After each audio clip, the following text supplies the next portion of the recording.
Hello, friends. We are here talking about The Real Housewives of Atlanta, season 15, episode 10. This kind of crazy. I wonder, I guess since they did the mid-season trailer last week, after last week's episode, then this is given like the other half of the season. So that would mean the season is around 18 episodes, I guess. That's a long time, child. But maybe that's rough math. I cannot log into my iPad. Okay. I have to get my notes. Woo! Okay. Hi. It's summertime, obviously, and it's so humid and hot in New York. But I got my air blasting to the high hills, and it's so cold in here. It's just a lot going on. I'm tired, boss. But I wanted to make sure I got these videos out. I just watched Atlanta, and then I watched the premiere of New York, which I'm doing a review of as well. And then I watched Speak on It because I needed to let my phone charge and all that good stuff. So I am trying to get this video out ASAP because y'all know I be moving a little bit slow on any given week. And I'm just tired and I got things going on this week, so I'm doing the best I can. So this episode, I saw a lot of people saying that they liked this episode a lot more than like the typical episodes or like past episodes or whatever. And I saw people saying stuff like, oh, the season's getting better. I don't know that I necessarily felt that way, but my mind tends to change when I do the review, so we'll see. And I also apologize if y'all like hear my dishwasher in the background, but I first I wanted to start off. I'm going down my notes.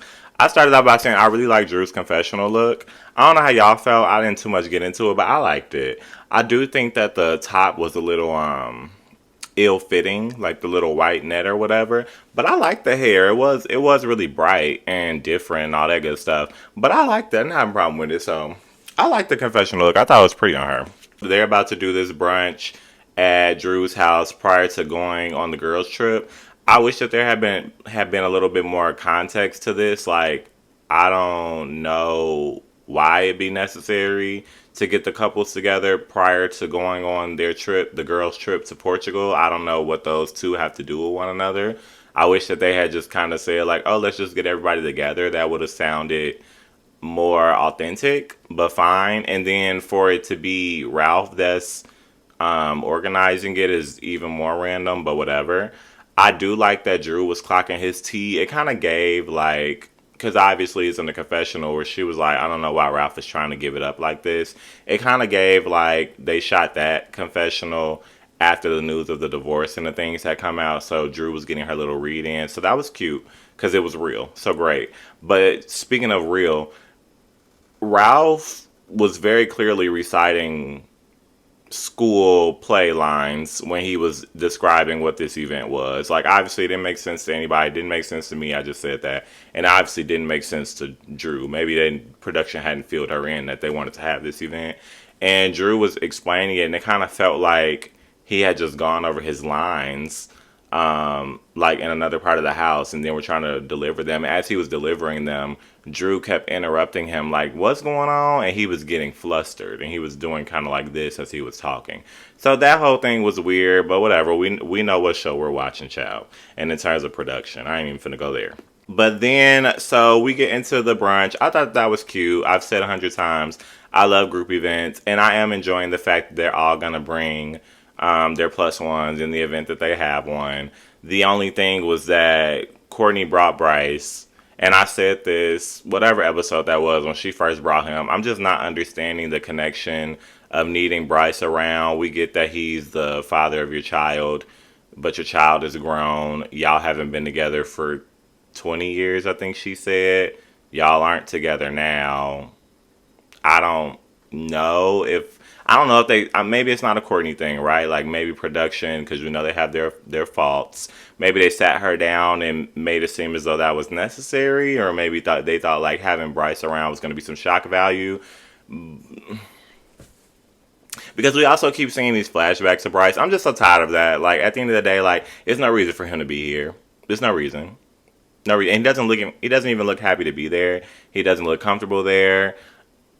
I wish they leave that man alone and let him sit at home and watch the show on TV when it airs if he so chooses to, or maybe not. I don't know. It kind of doesn't even feel like him and Courtney have talked in a while. They didn't have no reason to. Like their child is grown, so it's really no. Maybe they are friends. I don't know. It's not giving that though. But I'm getting too much into that. At the end of the day, it's unnecessary. We get into the brunch, and we have Sheree throw some. I'm almost calling it front shade because at the end of the day, it wasn't so bad. I don't think the shade that she threw at Drew. The only thing, it kind of felt like it was out the blue. But okay, I guess fine.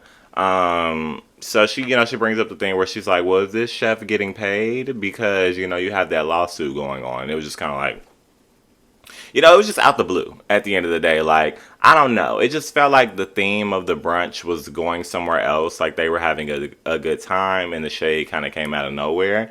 And I think it also came out of nowhere for me because I was under the impression that Drew and Sheree didn't necessarily have tension or anything. But fine, it was a cute read for Sheree. It really was. Like, I thought it was like, okay. I think it would have landed better though if it had a little bit more context to it. I know I'm being a little bit critical, but it really did just kind of come out of the blue, and whatever. But I thought that it was cute. I think that Drew handled it well. I had completely forgot about that because it was in the blogs.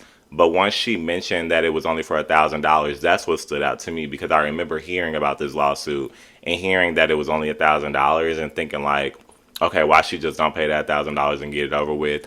But I'm also kind of like, I don't know. I'm a principal type of girl, so like, if somebody was suing me, I don't care if it was for $10, and I don't feel like you did the service, and it's a big beef, and you're trying to embarrass me because I'm on the Real Housewives of Atlanta. I probably wouldn't give you that $10 either. So then we get to the fact that Marlo has brought her date.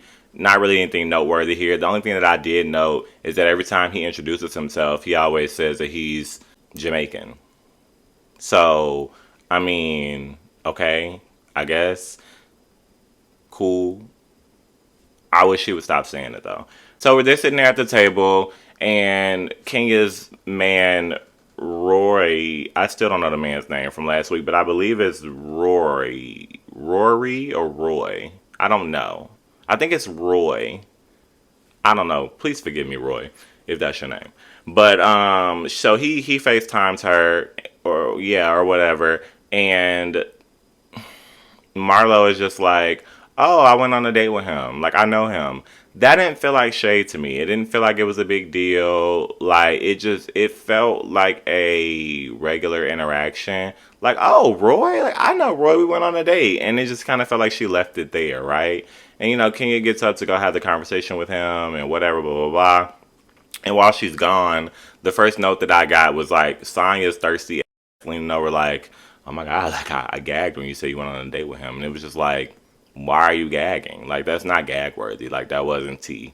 So that was super losery to me. I was already very turned off, and I was like, oh, okay, they're about to try to make this a thing, which completely went over my head. Like, I swear to y'all, I did not think that this was going to be such a huge topic of conversation, and it was. So that was already very much so like, it was that point where like, do y'all be watching TV and then when it starts to lose you, you just feel yourself slowly going like this into your phone?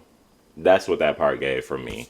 So they're doing that. Kenya comes back to the table and they make it a point to bring it back up. I don't remember who it was. I want to say that it was Sonya just because she was irritating me. But somebody brought it back up like, oh, okay, well, did you hear that Marlo... Somebody mischaracterized it, first of all. They're like, did you hear that Marlo dated Roy?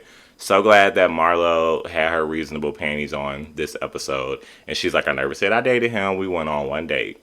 Period. Boom. So I'm like, okay, Marlo's doing well. Again, she's not trying to be shady, but the girls are trying to make it a thing, which is so annoying, but whatever. And for whatever reason, well, not whatever reason, because it's Marlo, Kenya gets her opportunity to like take some jabs, and I kind of wish that she hadn't, because like I was saying, like Marlo really wasn't on that with her, so I wish that Kenya would have just left that alone at the end of the day, because I mean, there really wasn't any read to be had there. But even when she was reading Marlo, like Marlo just let it pass, right? So it was like, okay, fine. But I just don't think that it was needed. And then I think it was gonna give Marlo's minions some ammo because Sheree and definitely Sonya, like Sonya was so excited. It's like she hadn't been out the house in a couple days. Like she was so excited for this royalty. So that was just I just wish that hadn't got any ammo. So then it goes even further to the point where like they're trying to make this connection now, Sheree and Sonya, and they're like, "Oh, I think it's crazy that Kenya made it such a big deal that Martell had DM'd her, but now that Roy had DM'd Marlo, like, oh, let's brush past it." And it's like,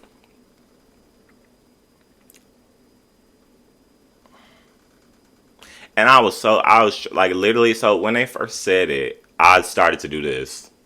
Then I was like, nope, nope. I'm like, listen, just listen, open your ears, see if they make the connection, see if it makes sense. There may be an argument here. Just listen.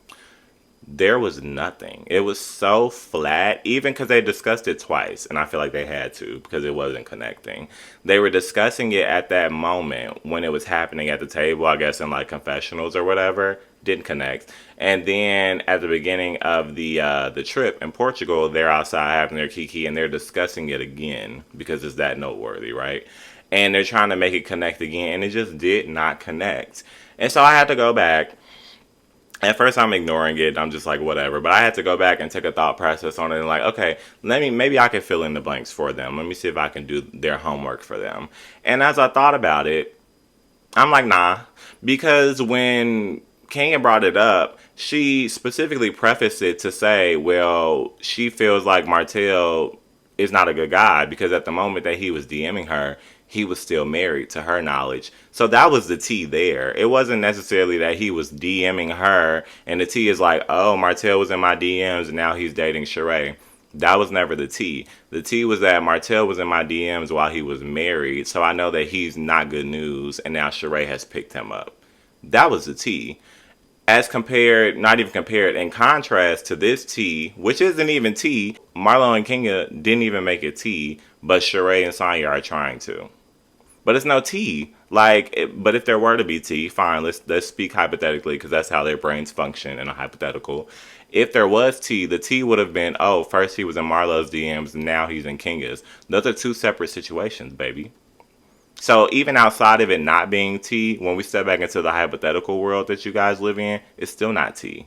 It doesn't connect to the Martell situation. Y'all are trying to make a thing. And I even wanted to give them the credit and say maybe somebody put a bug in their ear to make this a thing because there was no way that they were sitting there with any type of logic and thought like, oh, we gotcha. We got Kenya. She's a hypocrite. Like those situations didn't connect at all. I thought that was so childish, and I'm upset that I just spent that long talking about it because it was so silly.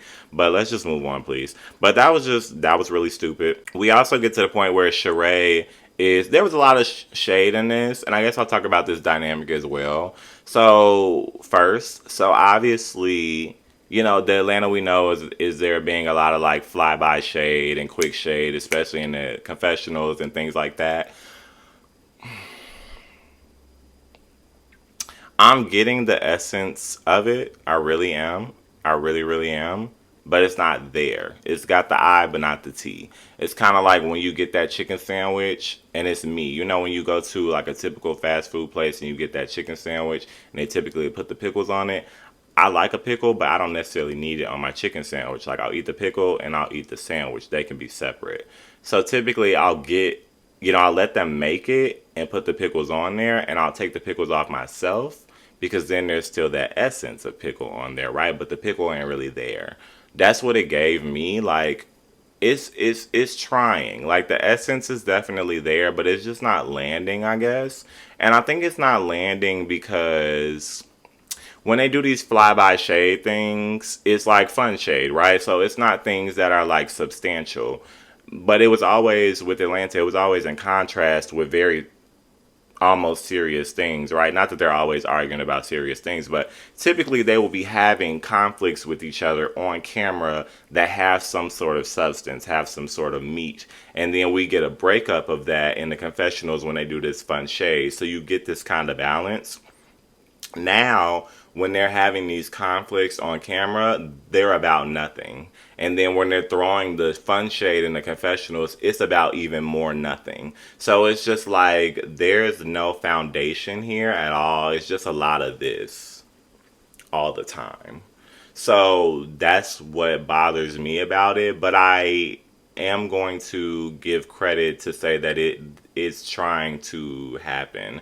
But we just don't have any substance anywhere. There's no substance anywhere.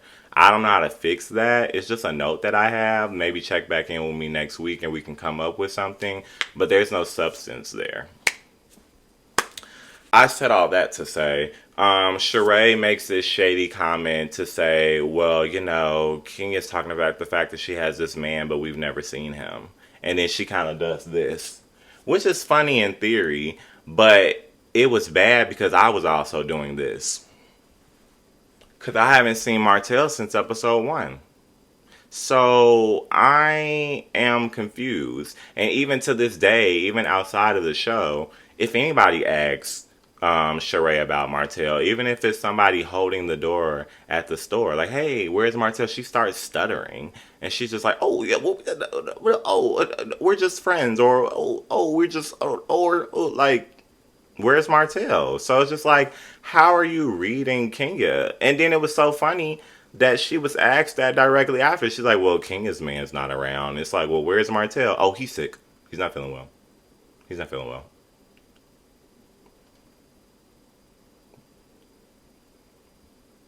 Okay. So that was that. I skipped a big part. Let me go back just a little bit. There was a big part at the brunch where, speaking of no substance and not necessary, there was a big part at the brunch where basically, I don't even remember how they got into it. The Kenya and Courtney of it all. I cannot remember the start of it. Like, why did they kind of start getting into a back and forth? It kind of felt like a little bit of a banter at first, but then it got a little bit serious, right? And I, so when Kenya told her, like, okay, stop touching me, it was abrupt because the mood had changed abruptly. Like I said, at first it was a little bit of a banter, then it got serious. And I'm glad that Kenya got a chance to explain it later because it did feel abrupt and it did feel like, dang, you didn't have to do it like that. But I don't blame her because if you feel like you don't want somebody touching you, then you don't want them touching you at the end of the day.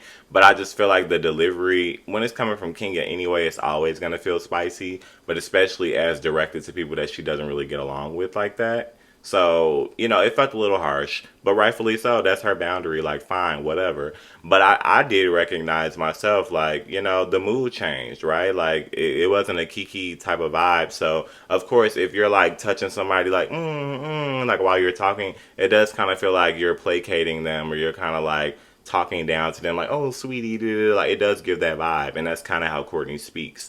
I don't think that she was being malicious at the end of the day. Like, that was the tone of the conversation had changed and it became adversarial and it just wasn't a friendly conversation. So it's like, yeah, girl, stop touching me. So I didn't really think too much into it. Like I said, the delivery was like, but it's like, okay, like they don't get along. It is what it is. So no substance. Then we basically get to, I mean, the whole like travel part of it all really wasn't important. We didn't even see all the ladies. Typically when they do like the travel and they're going to the airport and they get on the plane, we'll see all the ladies and stuff like that. We didn't really even see everybody. So I was kind of like, is everybody even there? But I guess, I mean, you do have to do that transition. You can't just pop up and be like, oh, we're in Portugal. I mean, they probably could. They chop and screw every other editing. But whatever. That was there, but nothing happened. So I don't have anything to say. Candy was sick, but okay, whatever. So we get there. The first thing that I noted while they're on the trip, first of all, I want to say, because I did have a read before where I was like, why are they going to Portugal? Because Potomac already went to Portugal, and it's the same production company. So I was like, ill, red flag, ill, ick. But I will say that this Portugal trip is giving a different vibe than the Potomac Portugal trip. So I will say that. Not that I expected it to give the same vibe, and not that I've even been to Portugal, but it's just like, it didn't feel like the same trip, is all that I'm saying. So I did have that positive note, like, okay, it's giving a different vibe, a different energy.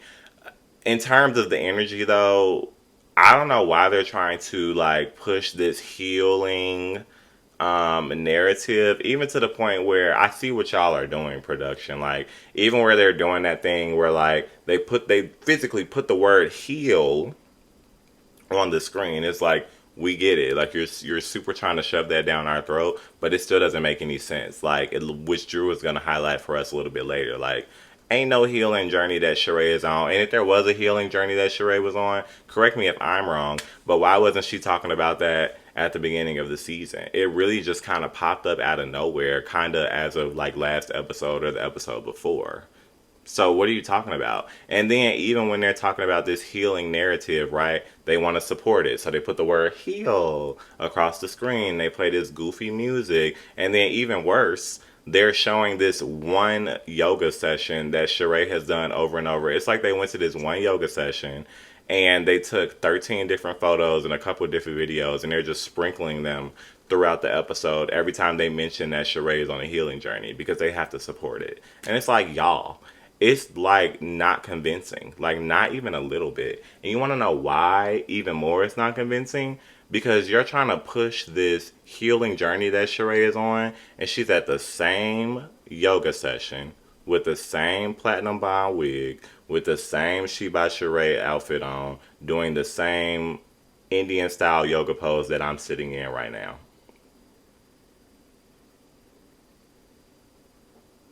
And then she's mentioning this shaman. Speaking of not seeing people, have we ever seen the shaman?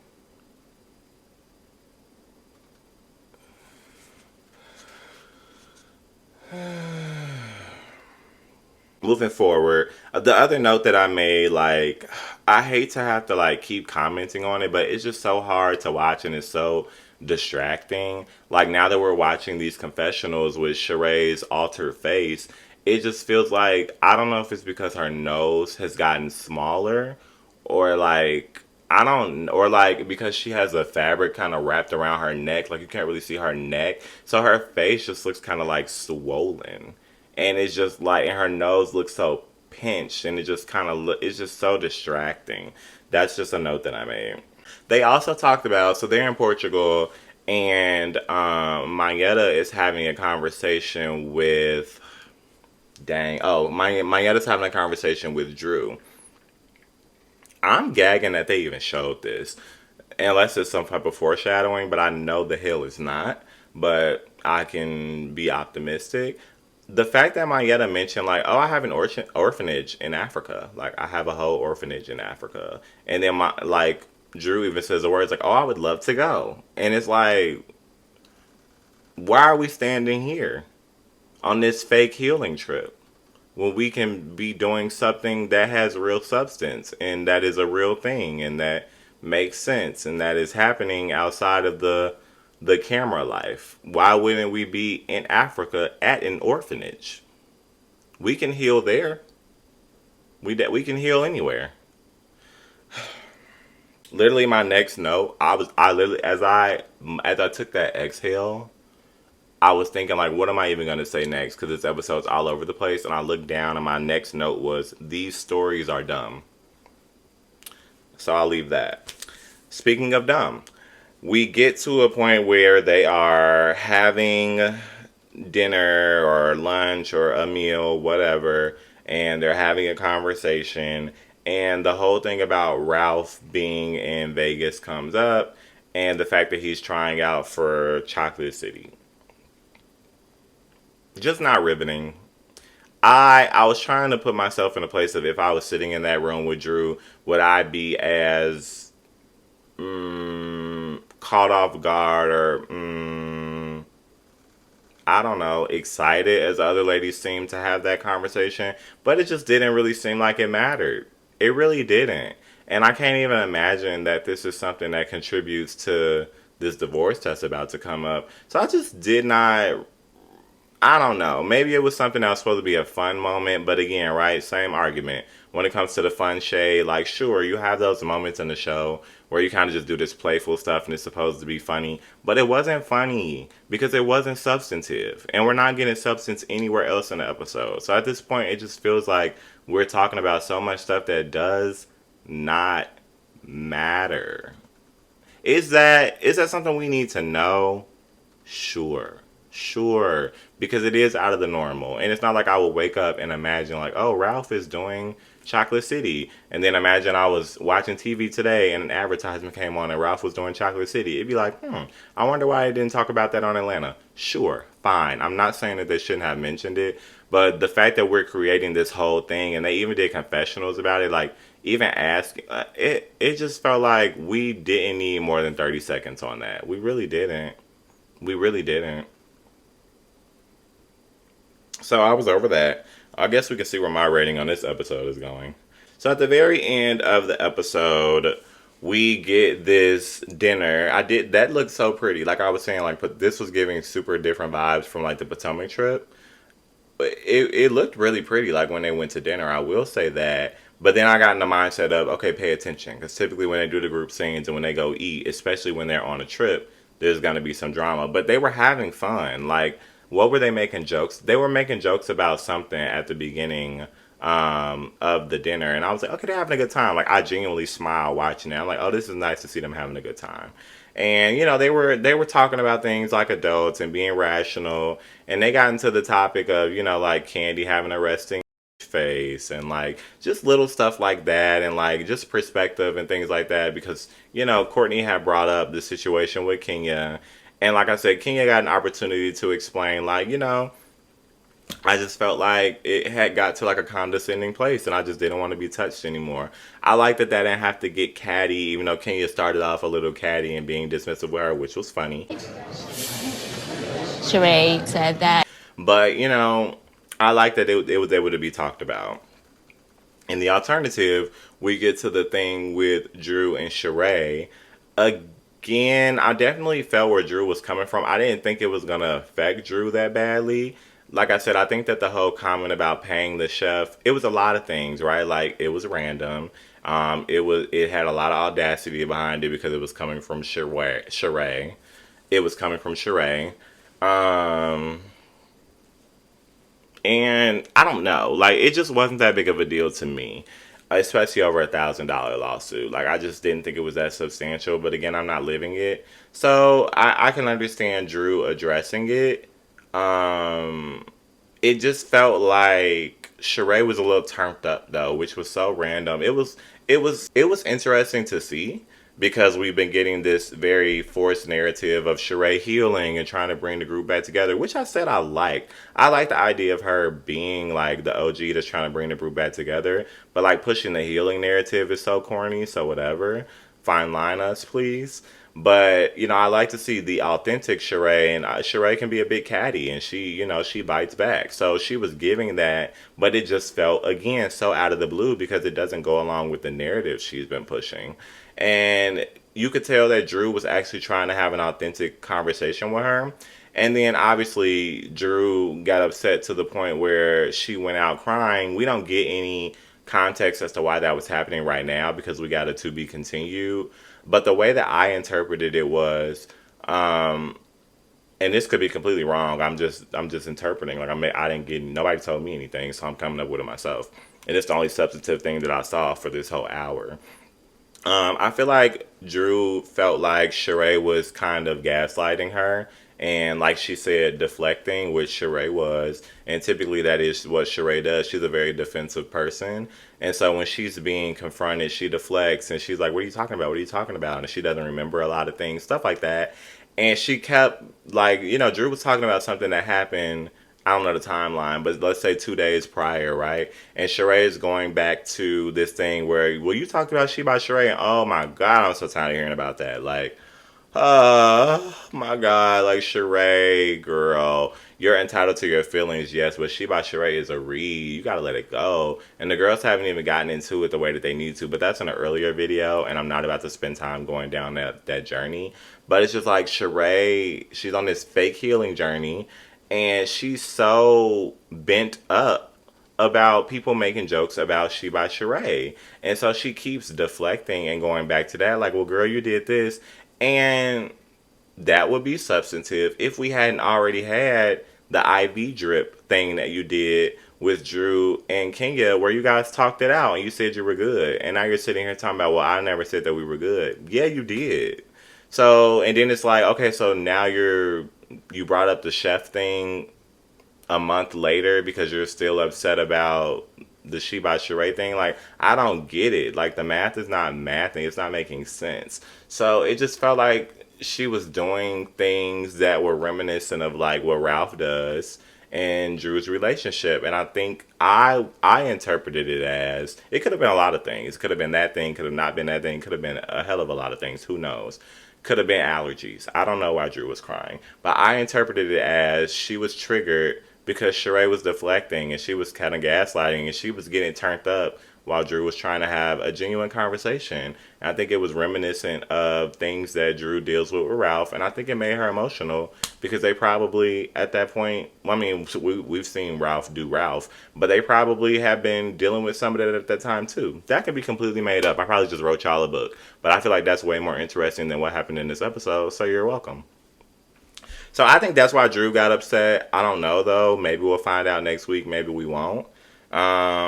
You know, I will say though, we did get some comedic relief at the end. This is the balance I'm talking about. I'm glad that I have a comparison in the same episode. So this is the balance, right? Like then we were getting, while this seriousness is happening, and I feel like this did have substance, this things with Drew and Sheree, even though I didn't think it was that serious, there's still substance there. Then we're getting comedic relief with Marlo in a confessional, and she's got on all her She by Sheree. I thought that that was hilarious. And then even when she was at the table and she, you know, she was just making little jokes. Like, I liked that. And then even at the end, when Drew got upset and went out crying, Marlo was the main one like, Sheree, go talk to her. Like, this is your trip. Go talk to her. Go make it right.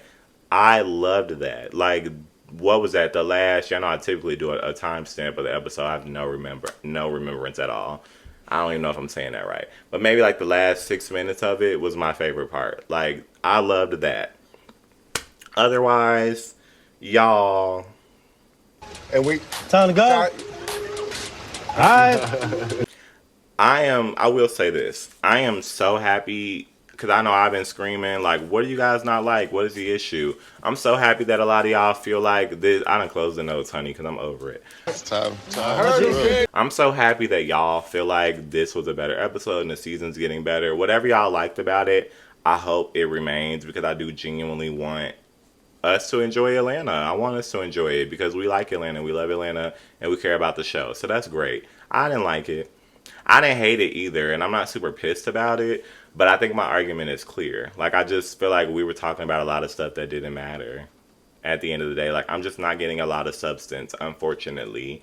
Whereas last week, I did feel like we got some good dynamics, at least. But this one, there was no substance for me in anything that was going on from the Ruta to the Tuta. So, you know, wasn't really my episode. I will say, though, some positives. A lot did occur. I liked that. I kind of liked the tempo of the episode. You know, that contributes to an episode as well. Like, how is the episode flowing? How fast are the storylines and the scenes moving? Are we lingering? Are we looking like we're just trying to fill up time? I feel like they did a decent job at that as well. Because I typically will look at, like, once things start moving in the episode, I'll look at the timestamp. And I want to say about 26 minutes or so had passed before I felt like the episode was moving. So that's not terrible, but it is about half the episode where nothing was really happening. And, you know, obviously that first 26 minutes where I felt like there was nothing really happening did involve the couples brunch. And I know a lot of people like that. In theory and in principle, I did like it. Because I said I like group scenes. I like that we got to see them with significant others. So yeah.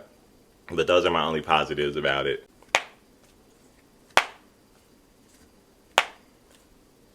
So that's all I have.